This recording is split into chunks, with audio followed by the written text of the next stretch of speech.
The cap is my protection for stupid people looking at me stupidly. They always want to see what the hell's going on under the cap. What was the lasting physical damage from the crash?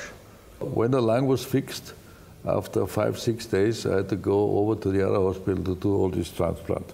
So all this part here is transplanted. The top end of my head was transplanted, and this part here was transplanted. They took the skin from my leg and put it on, so which is a normal operation.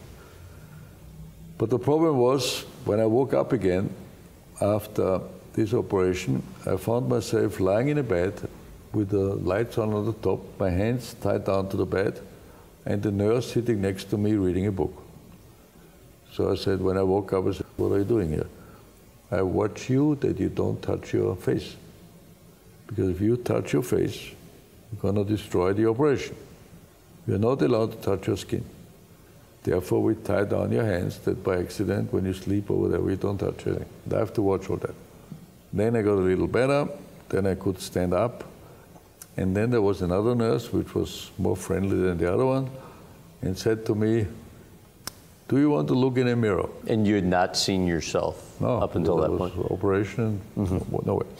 So she got me out of bed, dragged me into this bathroom, and put me in front of a mirror because she had to guide me there because my eyes was closed.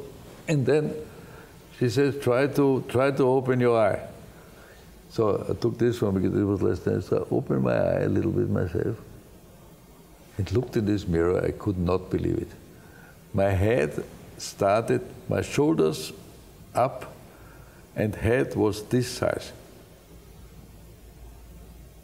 And I could never see anything like this. Then I said to her, "Will this change?" She said, "Sure, it will change. It is heat and water. You understand? You burn yourself. It is all heat and water, because if you have a bad accident like you, this is the way you look." So I said, "How long does it take that this stupid water gets out of my face?" "Oh, this I cannot tell you."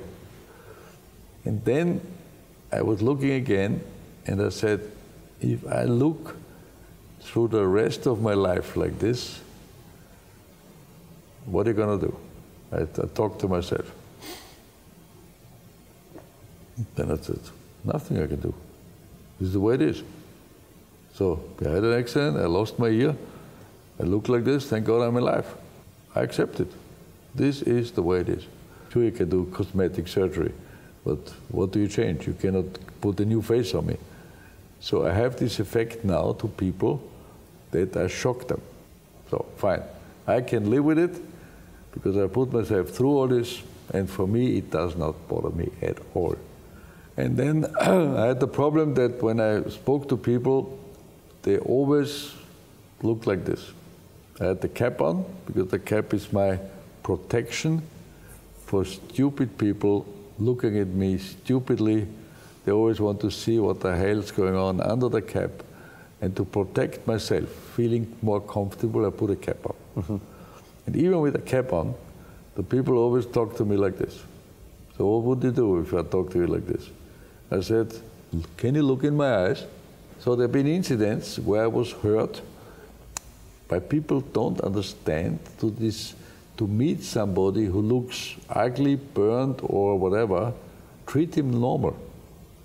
They always been treated, they treated me so bad that the only interest they had in me was to look what happens under the cap. And that really annoyed me. So when people came and I felt this, look in my eyes, you want to talk to me, for sake. Yeah? And by the way, I have an accident as an excuse to look ugly. Some people don't have this excuse. They are ugly. Yeah? I tell you, and this is the way I recovered my problems for myself. Sometimes being very nasty to other people. If they're nasty to me, I gave them this answer. What was the nastiest comment or question or headline that you remember from back then? I know one very well. When I did my first press conference to announce my comeback in Monza, I had a huge press conference in Salzburg.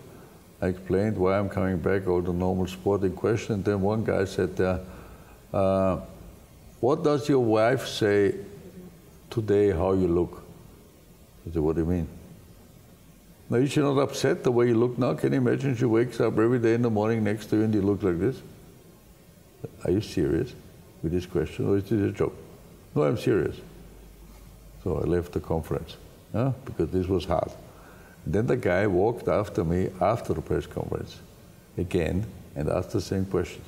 Really? Yeah. I said, listen, if you don't stop now being so unpolite and rude, I'm going to kick you in your balls like you do not believe. And then he left. But this was another funny experience, how people treat you.